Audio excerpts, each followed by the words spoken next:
नमस्कार दोस्तों, आप सभी का हमारे YouTube channel academy of cadets में एक बार फिर से स्वागत है। तो आइए दोस्तों, आज हम लोग इस वीडियो में जवाहर नवोदय विद्यालय क्लास 6 का जो आप लोगों का एक पेपर हुआ है 30 अप्रैल को, उस पेपर का हिंदी का जो सलूशन है इस वीडियो में हम लोग देखेंगे।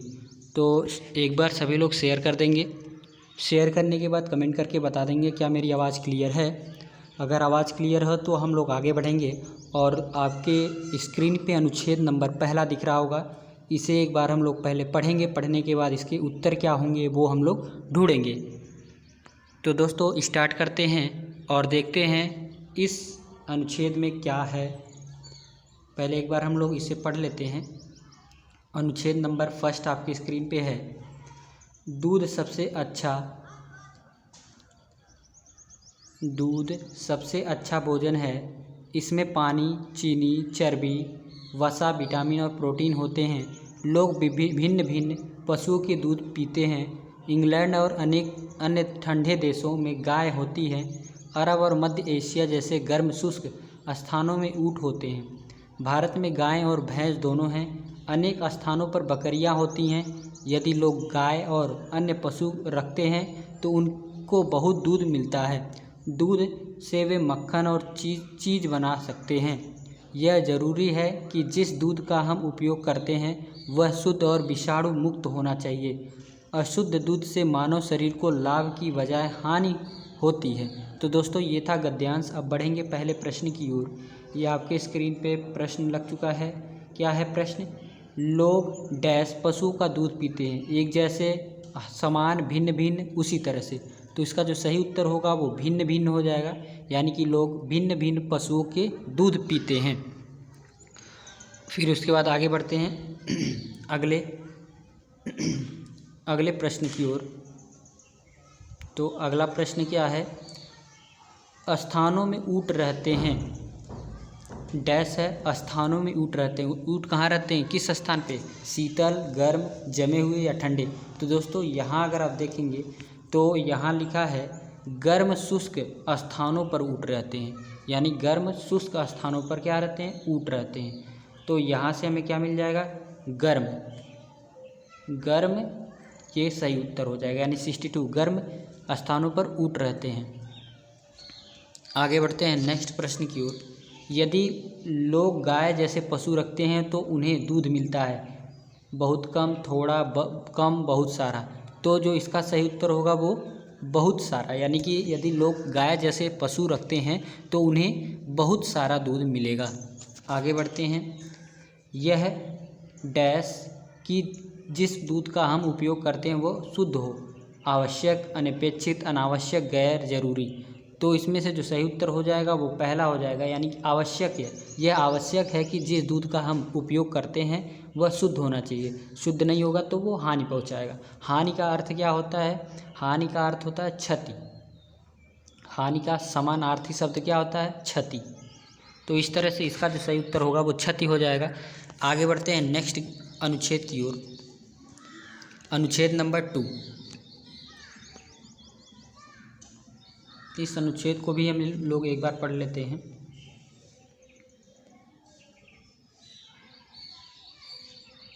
एक बार हम गांव गए जहां अनेक परिवार अपने बनाए हुए चिकनी मिट्टी के बर्तन बेच रहे थे।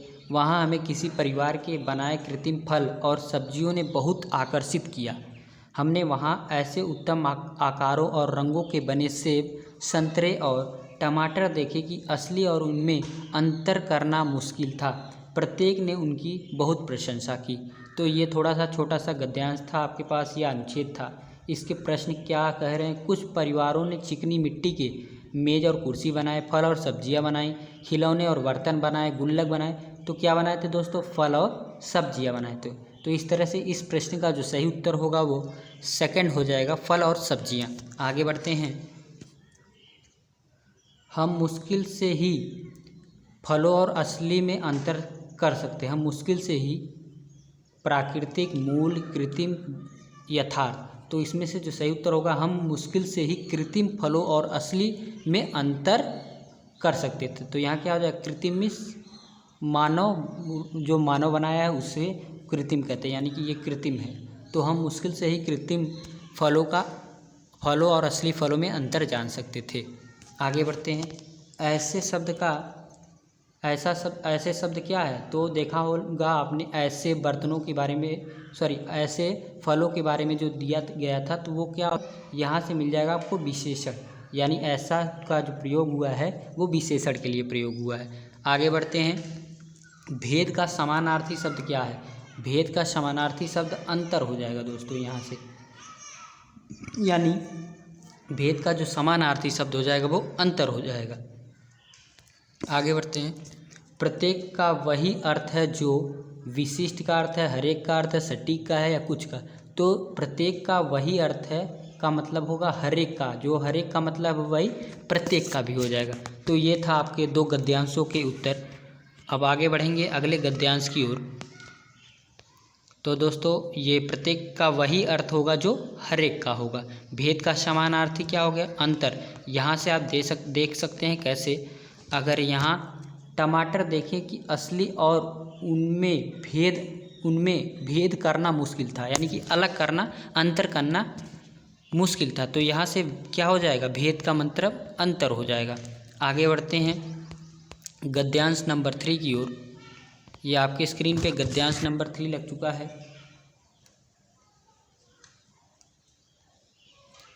यह रविवार का दिन था। हरीश पार्क में अपने मित्रों के साथ खेल रहा था। निकट में एक तालाब था। हरीश तैरना चाहता था। वह छपाक के साथ तालाब में कूद गया। तालाब एक दूसरे छोर पर पानी में कुछ बत्तखें थीं। हरीश ठंडे पानी और हल्की धूप का आनंद लेते हुए तैरा। अचानक उसने जोर की आवाज़ सुनी और पानी छितर गया। उसने चारों तरफ देखा कि कहीं किसी ने तालाब में गोता तो नहीं लगाया। उसे कोई दिखाई नहीं दिया। तो ये था थोड़ा सा छोटा सा अनुच्छेद। अब इसके प्रश्नों की ओर आगे बढ़ेंगे। प्रश्न क्या है? हरीश पार्क में अपने भाइयों के साथ, मित्रों के साथ, सहपाठियों के साथ, टोली के साथ। तो क्या सही हो जाएगा? अपने मित्रों के साथ वो गया था खेलने, यानी कि हरीश पार्क में अपने मित्रों के साथ खेलने गया था। आगे बढ़ते हैं। हरीश डैश तालाब में कूदा, तैरने के लिए, मछली पकड़ने के लिए, बत्तखों को पीछा करने के लिए, स्नान करने के लिए। तो दोस्तों हरीश किस लिए कूदा था? तो यहाँ अगर देखेंगे तो हरीश तैरना चाहता था। क्या करना चाहता था? यहाँ आप लोग देख रहे होंगे हरीश तैरना चाहता था, इस वजह से वो क्या किया? तालाब में कूद गया। तो हरीश क्या करना चाहता था? हरीश यहाँ लगाएंगे तैरना चाहता था, तैरने के लिए तालाब में कूदा। आगे बढ़ेंगे। मौसम क्या था? बहुत गर्म था, बहुत ठंडा था, थोड़ा गर्म था, ठंडा और वर्षा वाला था? नहीं, यहाँ थोड़ा गर्म था। इस वजह से क्या हुआ? थोड़ी धूप थी, इस वजह से थोड़ा गर्म था। तो मौसम थोड़ा गर्म था। तो इस 73 का जो सही उत्तर होगा वो बी हो जाएगा। आगे बढ़ते हैं।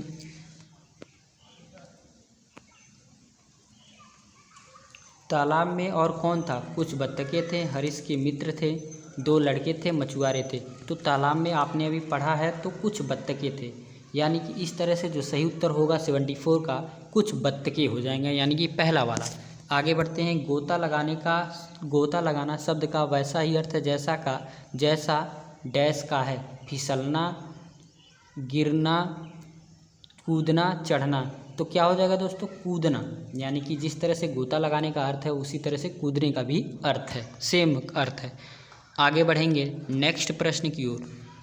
प्रश्न नहीं है, अब अगला हम लोग गद्यांश अनुच्छेद देखेंगे। इस अनुच्छेद को पहले हम लोग पढ़ेंगे। ये अनुच्छेद है आपकी स्क्रीन पे, अनुच्छेद नंबर 4 है। एक सेकेंड दोस्तों, ये आपकी स्क्रीन पे अगला अनुच्छेद है। अनुच्छेद नंबर 4 है। सांप रेंगने वाले कहे जाने वाले प्राणियों की श्रेणी में आता है। जो सांप है वो रेंगने वाले कहे जाने वाले प्राणियों की श्रेणी में आता है। इस समूह में मगरमच्छ, छिपकलियाँ और कछुओं को भी शामिल किया जाता है। सांप वनों, मरुस्थलों और झीलों में आदि सभी जगह पर पाए जाते हैं। वे साल भर बर्फ में ढके रहने वाले स्थानों में जीवित नहीं रह सकते। सांपों की दृष्टि बहुत कमज़ोर होती है। क्षति से बचना और भोजन पाने के लिए ये अन्य इंद्रियों का उपयोग करते हैं। कुछ सांप अपनी नाक से सूंघते हैं और अधिकतर वे जीभ से सूंघते हैं। सांप का शरीर कोशिकाओं की परतों से बनी सल्कों से ढका होता है। वर्ष में कई बार सांप अपनी मृत चमड़ी की बाहरी परत छोड़ देता है। उसके नीचे की कोशिकाएं तुरंत बाहरी परत का निर्माण कर देती हैं, जो सांप की सुरक्षा करती है। तो यानी कि यहाँ से क्या हो गया, वर्ष में कई बार सांप अपनी मृत चमड़ी की बाहरी परत छोड़ देता है, उसके नीचे की कोशिकाएं तुरंत बाहरी परत का निर्माण कर देती हैं, जो सांप की सुरक्षा करती हैं। तो ये था अनुच्छेद। अब अनुच्छेद के बाद हम लोग प्रश्नों पे जाएंगे। सांप को छिपकली रेंगने वाला सल्क कछुआ क्या कहा जाता है? तो दोस्तों आपको भी पता होगा, सांप को रेंगने वाला कहा जाता है। उसके बाद आता है अगला प्रश्न, सांप कहाँ जीवित नहीं रह सकता? बर्फ में जमे मरुस्थलों पे, वनों में, झीलों में। तो कहाँ नहीं रह सकता? बर्फ से बने जमे स्थानों में, उसके नीचे नहीं रह सकता। तो 77 का जो सही उत्तर होगा वो ए हो जाएगा।